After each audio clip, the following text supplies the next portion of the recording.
حدیث ہے جی 13 نمبر اور 14 نمبر.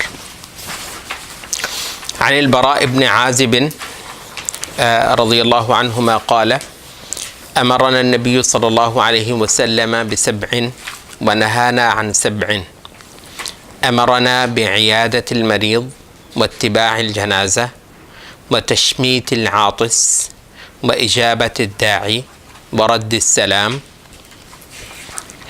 ونصر المظلوم وإبرار المقسم ونهانا عن سبع عن خاتم الذهب أو قال حلقة الذهب وعن لبس الحرير والديباج والسندس والمياثر.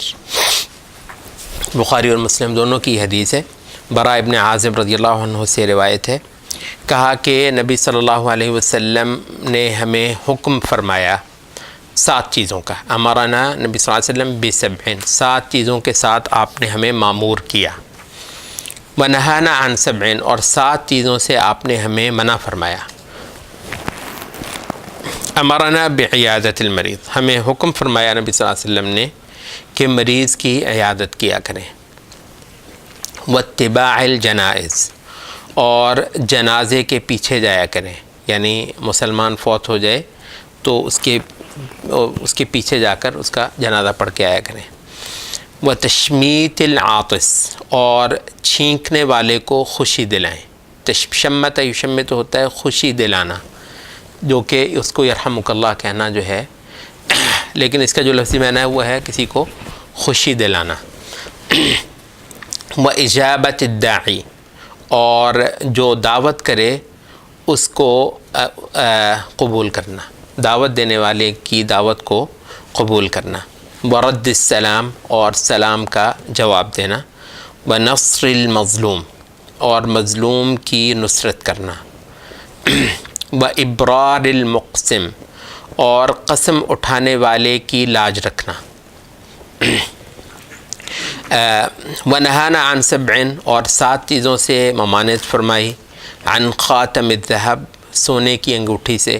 او قال حلقۃ الذهب، یا پھر کہا کہ سونے کا جو چھلا ہوتا ہے، وہ کیا چھلا کہتے ہیں اسے، جو رنگ ہوتا ہے، تو اس سے جی انگوٹھی، مطلب خاتم کہتے ہیں، تو اس کے اندر اوپر جو وہ نگ ہوتا ہے اس کو خاتم کہہ دیتے ہیں. اگر اس میں وہ نہ ہو تو حلقہ کہہ دیتے ہیں، خالی رنگ جیسے کہتے ہیں. تو سونے کا رنگ بھی ہو تو اس سے بھی ممانعت فرمائی ہے. وعن لبس الحریر، اور ریشم کے پہننے سے. والدیباج، یہ ریشم ہی کی ایک قسم کو دیباج کہا جاتا ہے. والسندس، اور یہ جو بہت ہی باریک ریشم ہوتا ہے اس کو سندس کہتے ہیں.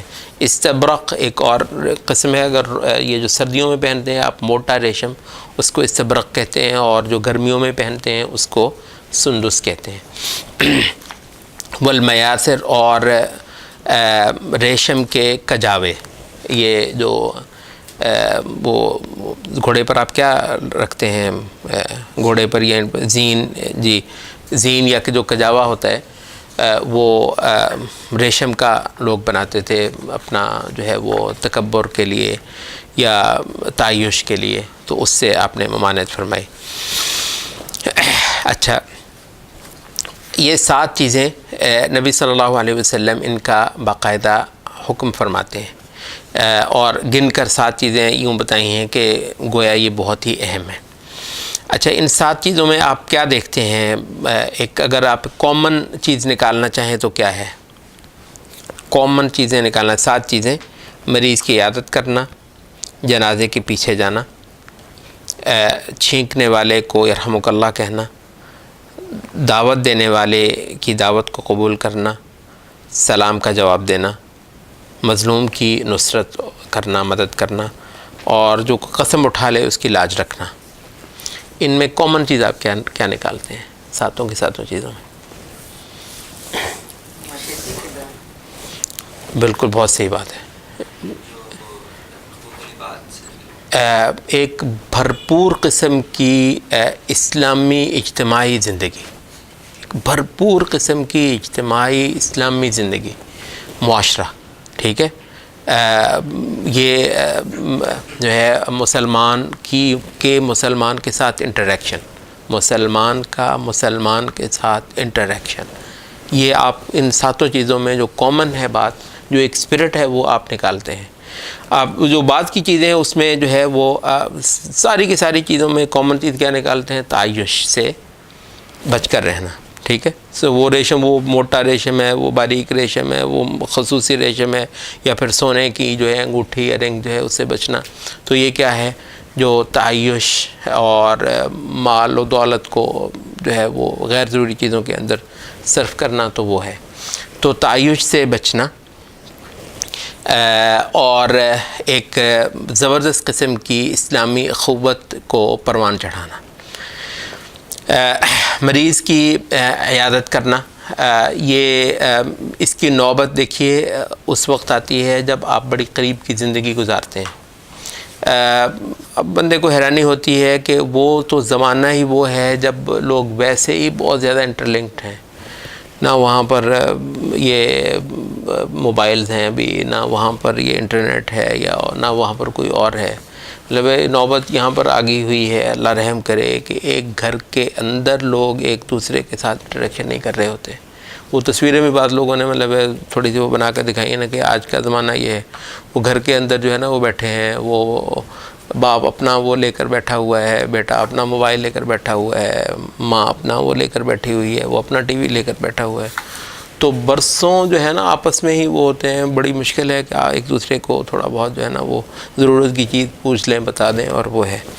تو نبی صلی اللہ علیہ وسلم، یہ زمانہ پرانا جو ہے اس کے اندر انٹریکشن بہت زیادہ ہے. اس کے اندر یہ کہا جا رہا ہے، تو اس کا مطلب یہ ہے کہ آج کے زمانے کے لیے تو خصوصی طور پر نبی صلی اللہ علیہ وسلم کی ان احادیث کو دیکھنا جو ہے وہ ضروری ہے. مریض کی عیادت کی نوبت کب آتی ہے؟ جب آپ کو پتہ چلے کہ وہ بیمار ہے. اگر آپ کو پتہ ہی نہیں چلے کہ وہ فلاں بیمار ہے تو اس کی عیادت کی نوبت کیوں آئے گی بھلا؟ اور یہ پتہ چلنے کی نوبت کیسے آئے گی کہ یہ فلاں شخص بیمار ہے؟ جب مطلب ہے آپ ملتے ہوں ایک بندے کو، آپ دیکھ نہیں رہے ہیں، ٹھیک ہے، تو یا یہ ہے کہ وہ اتنا زیادہ وہ ہے کہ اس کی آپ کو کمی محسوس ہو رہی ہے، اس کے ملنے ملانے والے آپ کو بتا رہے ہیں کہ جی فلاں ہے. تو یہ ایک انٹریکشن کی جب ایک کثرت ہوگی تو ہی آپ کو پتہ چلے گا کہ فلاں جو ہے وہ بیمار ہے. اور کوئی فوت ہو گیا ہے تو اس میں بھی یہی صورت ہے. یہ اتباع الجنازہ ویسے تو مطلب اس کا جو ہے وہ یہی ہے کہ جنازے میں ساتھ چلنا، لیکن بعض علماء نے کہا ہے کچھ دوسرے دلائل کی بنیاد پر کہ جنازے کا ادب یہ ہے کہ میت سے پیچھے رہا جائے. یہ ایک اور لفظ بھی آتا ہے بعض حدیث کے اندر، وہ ہے تشییع الجنازہ. شیعہ کا مطلب ہوتا ہے ساتھ چلنا. تو وہ جو ہوتا ہے کہ کوئی بندہ جا رہا ہے اس کے ساتھ ساتھ جانا، تو صرف یہ نہیں ہے کہ جا کر اس کا جنازہ پڑھ کر آنا، بلکہ جب میت جو ہے نکالی جا رہی ہے تو اس کے ساتھ جانا، اس کے اندر میت کی جو ہے نا وہ ایک تکریم ہے. اب یہ کہ جناب میں تو جا کر قبرستان ہی پہنچوں گا، مطلب جنازہ فی نفس ہی پڑھ لینا ٹھیک ہے، وہ ایک بہت اچھی نیکی ہے، کام اچھا ہے.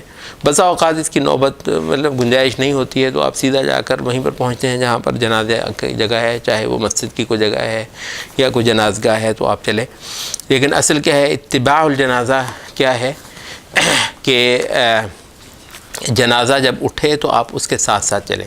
اور بعضوں نے کہا کہ اس کے پیچھے پیچھے رہ جائے، جنازے کے آگے بھی نہ بڑھا جائے. اور تشییع کا مطلب ہے اسکارٹ کرنا. آپ کا ایک بھائی دنیا سے جا رہا ہے، خدا کے حضور اس کو جو ہے نا وہ لے کر جایا جا رہا ہے، تو مطلب ہے گھر سے ہی اس کو آپ یوں لے کر جا رہے ہیں کہ خدا کے پاس اس کو لے جانا ہے. اور اس کے لیے جو وہاں پر جا کر ایک بار اللہ سے درخواست کرنے کی خدایا یہ تیرے حضور آیا ہے تو ہم سارے گڑ گڑا کر تجھ سے التجا کرتے ہیں کہ اس کی بخشش فرما دے. تو یہ ہے تو مومن کا یہ جو ہے یہ اکرام ہے جو اس کا آخری حق ہوتا ہے دنیا سے جانے میں. اور اس کو باقاعدہ طور پر نبی صلی اللہ علیہ وسلم نے ہدایت فرمائی ہے کہ مسلمانوں کے معاشرے میں کثرت کے ساتھ اس کا خیال رکھو کہ کوئی مومن فوت ہو گیا ہے تو اس کے جنازے میں جا کر شامل ہو جاؤ. وتشمیت العاطس، یہ چھینک جس کو آئی ہے اس کو خوشی دلانا. کہتے ہیں کہ یہ احادیث کے اندر اگر آپ دیکھیں تو ایک چیز کو نبی صلی اللہ علیہ وسلم نے شدید ناپسند فرمایا اور کہا ہے کہ یہ شیطان کی طرف سے ہوتی ہے. وہ کیا ہے؟ جمائی. جمائی شیطان کی طرف سے ہوتی ہے. اور چھینک جو ہے یہ ایک اچھی ہے، اس کو مطلب اچھا شگون لیا گیا ہے. اور ویسے بھی وہ کہتے ہیں کہ بلکہ ہم پچھلے دنوں میں پڑھ بھی رہا تھا کہ وہ انہوں نے لکھا ہوا تھا کہ اللہ رحم کرے اگر کسی کو ہارٹ کی کوئی ٹربل محسوس ہو تو اگر اس وقت اس کو چھینک آ جائے تو اس کی شریانیں یوں کھل جاتی ہیں کہ وہ ہارٹ کی ٹربل جو ہے نا اس سے مطلب ہو جاتی ہے. اور ظاہر ہے کہ چھینک آپ خود لے نہیں سکتے تو کہتے ہیں کہ کم از کم بھی آپ کھانس لیں، تو کھانس کر جو ہے نا وہ کچھ شریانیں آپ کی کھلتی ہیں. لیکن چھینک آ جائے تو پھر تو بہت ہی اچھا ہو جاتا ہے. بعد میں کہا کہ اگر کوئی ایسی چیز آپ اس وقت کر بھی لیں فوری ڈاکٹر دور ہے، کچھ اور ہے، کچھ ٹائم ہے، کچھ بھی ایسا کر لیں اگر اسے کوئی چھینک دلا دیں آپ تو وہ مصیبت جو ہے ٹلنے کا خاصا امکان بڑھ جاتا ہے. یہ بھی میں نے پڑھا کچھ دن پہلے کہ کہتے ہیں کہ یہ اللہ تعالیٰ نے پتہ نہیں کیا وہ رکھا ہوا ہے، یہ جو چھینک میں جو ہوا کا ایک پریشر بنتا ہے وہ پھر ریلیز ہوتا ہے. کہتے ہیں یہ جس پریشر سے ریلیز ہوتی ہے اس کی پلس سپیڈ کیا ہے، وہ مطلب جو اس میں لکھا ہوا تھا پتہ نہیں، مطلب مجھے نہیں پتا کتنا صحیح ہوگا، لیکن اس نے جو لکھا ہوا تھا وہ یہ تھا کہ 120 کلومیٹر پر آور کی سپیڈ ہوتی ہے. یہ موٹر وے کی سپیڈ لمٹ ہے بائی دا وے. 120 کلومیٹر پر آور کی سپیڈ سے وہ جو ہے نا ہوا ریلیز ہوتی ہے اور بالکل سارے کے سارے جو ہے نا وہ بند نالیاں آپ کی وہ کھول دیتی ہیں. تو یہ اللہ تعالیٰ کی کچھ رحمت ہے کہ چھینک جو ہے یہ اب ایک الگ بات ہے کہ ایک چھینک جو ہے نا وہ بیماری سے ہوتی ہے، زکام وغیرہ سے، وہ نہیں، جو مطلب وہ تو آپ کو آتی چلی جاتی ہے اور اس سے بلکہ آپ کی طبیعت خراب بھی ہوتی ہے. لیکن یہ چھینک وہ ہے جو زکام کے حوالے سے نہیں ہے، تو یہ وقتاً فوقتاً آتی ہے اور آپ کی طبیعت کو بحال کر دیتی ہے اور گرانی جو ہوتی ہے طبیعت کی اس کو دور کر دیتی ہے. اچھا، اب یہ جو ہے ہو گیا ہے تو اس کے لیے آپ اس کو وہ کہتے ہیں، تو مجالس کے اندر اتنا زیادہ مسلمانوں کے ساتھ پیار محبت کی چھینک بھی کسی کو آ گئی ہے تو اس پر بھی آپ نے کوئی رسپانس کیا ہے اور اس کو یرحمک اللہ کہا ہے. تو اس کا وہ حکم یہ ہے کہ اگر وہ الحمدللہ کہے تو آپ یرحمک اللہ کہتے ہیں، اگر وہ الحمدللہ نہ کہے تو آپ پر یرحمک اللہ کہنا جو ہے وہ لازم نہیں ہے. اور پھر اس کے جواب میں جو ہے وہ بندہ یہدیکم اللہ یصلح بالکم کہتا ہے. وہ اجابت الداعی، دعوت دے تو اس کو آپ قبول کریں.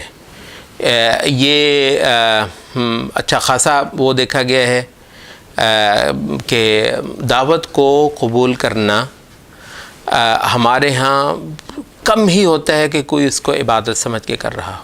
مطلب یہ ایک واقعہ مصیبت سب سے بڑی یہ ہے کہ نبی صلی اللہ علیہ وسلم نے تو کوئی کسر نہیں چھوڑی ہمارے تمام اعمال کو عبادت بنانے میں. اب ہم جو ہے ہم ہی اس کو اپنی زندگی، دین تو وہ ہوتا ہے جو نماز روزہ ہوتا ہے، یہ کسی شادی میں جانا عبادت، شادی کا تعلق کیا ہے عبادت سے؟ تو اور شادیوں کی جو ڈھنگ ہے اس کے اندر عبادت والا معاملہ ہوتا بھی کہاں سے ہے؟ تو اس وجہ سے مطلب بھئی ہماری شادیاں تو عبادت ہیں، شادیاں ہماری کرنا عبادت، شادیوں میں جانا عبادت. اور نبی صلی اللہ علیہ وسلم کی اطاعت ہے. اللہ کو نہانا 7 چیزیں جن کا باقاعدہ حکم دیے گئے ان میں سے یہ ہے کہ وہ کوئی آپ کے کھانے وانے پر دعوت کرے تو آپ اس پہ ضرور شریک ہو جائیے. اچھا، اب یہ ہے کہ جو لوگ جاتے ہیں وہ بھی اس کو عبادت کم ہی سمجھتے ہیں، اور جو بہت سارا یہ ہوتا ہے آپ نے دیکھا ہوگا یہ شادیوں پہ خاص طور پر رشتہ داروں میں پتہ نہیں کیا کیا مسئلے ہیں، ہم نے تو نہیں جی جانا، ہم نے مطلب بولا ہے دعوت دی ہے، پتہ نہیں کیا کیا جو ہے وہ اس نے انہوں نے ضدیں رکھی ہوتی ہیں جو انہوں نے اس پہ پوری کرنی ہوتی ہیں. تو نبی صلی اللہ علیہ وسلم نے جو کہا ہے کہ کوئی دعوت دے تو تم نے پورا کرنا ہے، تو وہ شاید اس کے سان گمان بھی نہیں ہے کہ اس معاملے کے اندر بھی نبوت کی ہدایات ہیں اور باقاعدہ احکام ہیں.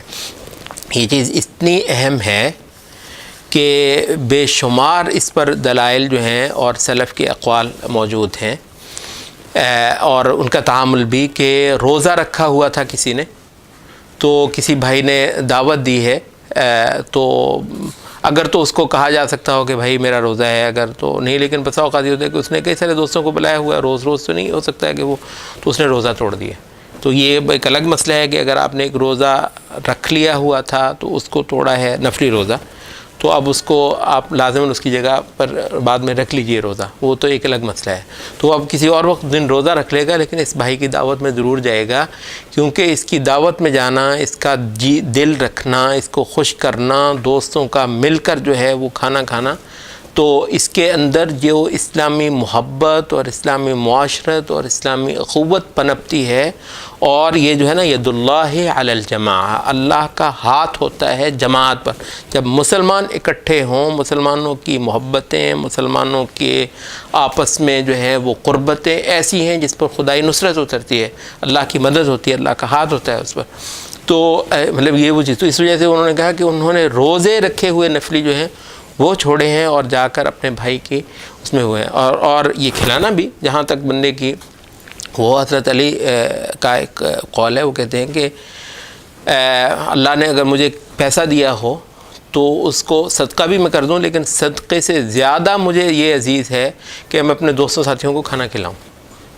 تو ان کو کھانا کھلانا یہ عبادت ہے، یہ دین ہے، یہ نیکی ہے، اور دوسری طرف ان کا اس دعوت کو قبول کرنا جو ہے وہ نیکی ہے. تو اس وجہ سے کہتے ہیں کہ کوئی بہت بڑا کوئی رکاوٹ نہ ہو، کوئی بہت بڑا عذر نہ ہو تو بھائی کی دی ہوئی دعوت کو قبول کرنا چاہیے.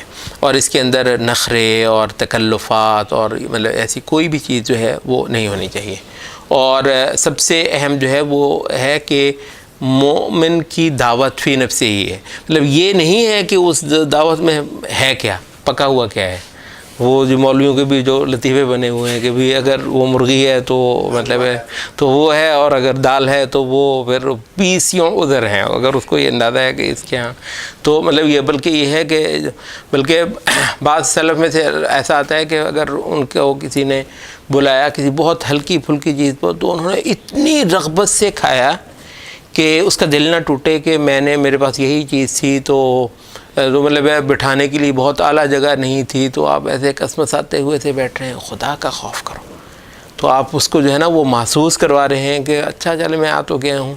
اس کو یوں محسوس کروائیے کہ مطلب ہے کہ کوئی کمی نہیں تھی اس کے پاس بٹھانے کی بہت اعلیٰ جگہ نہیں تھی، کھلانے کو بہت اعلیٰ چیز نہیں تھی، اے سی نہیں لگا ہوا تھا، بار بار آپ کو پسینہ آ رہا ہے، کوئی مسئلہ نہیں. خوب یوں ظاہر کیجئے کہ بڑا ہی لطف آیا، بہت ہی مزہ آیا.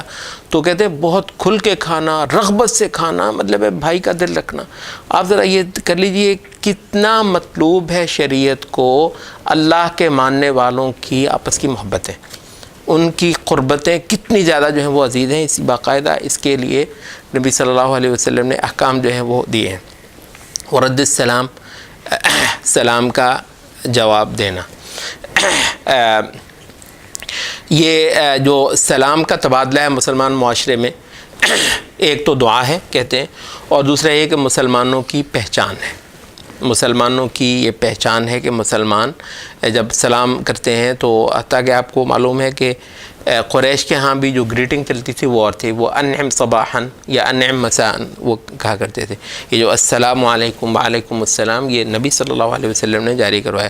تو اس کے اندر ہمارا اسلامی تشخص ہے، تو اس وجہ سے اس کی خاص اہمیت ہے.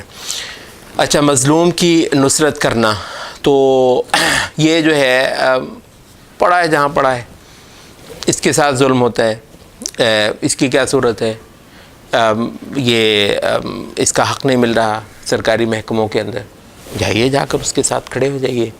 مطلب مسلمان دیندار، دین کے داعی اگر صرف اس چیز کو، اور مطلب یہ سیاست نہیں ہے، ٹھیک ہے مسلمانوں کے کسی ایسے عمل سے سیاسی فائدہ ہو جاتا ہے تو وہ بہت اچھی بات ہے، مگر فی نفس سے ہی سیاست مقصود نہیں ہے. ہمارا تو یہ دین ہے. نبی صلی اللہ علیہ وسلم کہہ رہے ہیں کوئی اگر مظلوم ہے، اس کی حق تلفی ہو رہی ہے، اس کا حق مارا جا رہا ہے، اس کے پلاٹ پر قبضہ ہو گیا ہے، مطلب پورا محلہ ماشاءاللہ جتنے نمازی روزے دار حاجی صاحب ہیں، کوئی فرق نہیں پڑا ان کو. اس بیوہ کا پلاٹ قبضہ ہو گیا، اس یتیم کا مال ہڑپ کر لیا گیا، اس کا وہ ہے، کسی کو کوئی وہ نہیں ہے. یہ کون سا معاشرہ ہے؟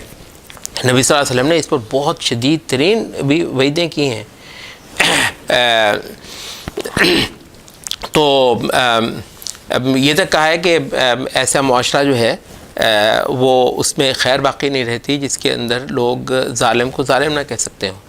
تو اچھا بسا اوقات رشتہ دار ظلم کر رہے ہوتے ہیں، بسا اوقات پڑوسی ایک دوسرے پر ظلم کر رہے ہوتے ہیں، بسا اوقات سرکاری محکموں کے اندر ظلم ہو رہا ہوتا ہے. تو جہاں تک ہو سکے ظلم کے خلاف آواز اٹھانا، مظلوم کی اعانت کرنا، مظلوم کو اس ظلم سے نکالنے کی کوشش کرنا، اور اس کے اندر جو رنگ ہے وہ کیا ہونا چاہیے؟ خالصتاً کہ یہ ہم صرف اللہ کو خوش کرنے کے لیے کام کر رہے ہیں.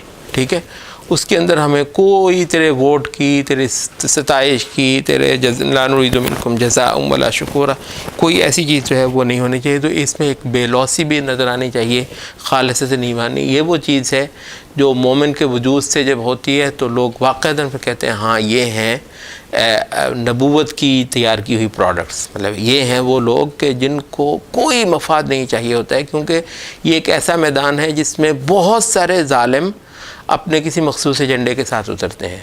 تو یہ کون لوگ ہیں جو جس سے صرف ان کا آخرت مقصود ہوتی ہے، تو اس سے دنیاوی فائدے ان کو بھی ہو جاتے ہیں، لیکن یہ ہے کہ ان کی بے لوثی جو ہے وہ صاف جو ہے وہ نظر آ رہی ہوتی ہے. اور آخری بات جو کی ہے وہ ہے ابرار القسم یا ابرار المقسم. ابرار القسم بھی آتا ہے بعض حدیث میں، قسم کی لاج رکھنا، یا پھر یہاں پر لفظ ہے کہ قسم اٹھانے والے کی لاج رکھنا، اس کی قسم کو پورا کر دینا. ابرار کا مطلب ہوتا ہے کسی کی قسم کو پورا کر دینا. یہ آج کل پتہ نہیں کچھ لوگوں نے بھی کر دیا کہ جی کسی کو قسم ڈالنا، تو یہ ایسے ہی پتہ نہیں کہاں سے آگے قسم ڈالنا آتا ہے تجھے اللہ کی قسم. مطلب یہ کسی اہم بات پہ ہونا چاہیے، یعنی اس کے لیے یہ اچھا نہیں ہے کہ ہر بیہودہ بات پر آپ جو ہے نا اپنے بھائی پر قسم ڈال دیں. لیکن بسا اوقات یہ ہوتا ہے کہ آپ نہ کسی پر جو ہے نا کہ تجھے اللہ کی قسم، تو بھئی اگر آپ کے لیے ممکن ہے، کیونکہ شریعت کے سارے ہی احکام استطاعت کے ساتھ ہی مشروط ہیں، تو اگر آپ کے بس میں ہے تو اپنے بھائی کی قسم پوری کر دیں. وہ کہتا ہے کہ مطلب آپ پر قسم ڈال لیتا ہے. تو بعض لوگوں پر نبی صلی اللہ علیہ وسلم نے فرمایا اللہ کے بعد ایسے بندے ہوتے ہیں جو اللہ پر قسم ڈالتے ہیں تو اللہ تعالیٰ ان کی قسم کی لاج رکھتا ہے، اللہ تعالیٰ ان کی قسم کو پوری کر دیتا ہے. کچھ بہت ہی نیک لوگ ہوتے ہیں تو اللہ پر قسم ڈال دیں تو وہ اللہ ان کی قسم پوری. تو بہرحال یہ کہ مومن اگر مومن پر کسی وقت قسم ڈال دے تو وہ خاص بے بسی کی حالت میں ہوتا ہے یا خاص ضرورت کے وقت بندہ کہتا ہے، تو اللہ کی قسم اگر کوئی تمہیں دے دے تو تم اپنی حد استطاعت کی حد تک ضرور اس کو پورا کرو. تو اس میں بھی اپنے بھائی کا دل رکھنا اور اس کی بے بسی کا خیال رکھنا اور اس کی ضرورتوں کو پورا کرنا، تو یہ معنی جو ہے وہ آتا ہے. تو دوسرا جو حصہ ہے اس کا وہ تعیش کے جو مظاہر ہیں ان سے اجتناب کرنا. تو یہ ایک تصویر ہے اجتماعی زندگی کی جو نبی صلی اللہ علیہ وسلم کے اس احکام سے ہمیں نظر آئی ہے. سبحانک اللہم و بحمدک اشہد ان لا الہ الا انت.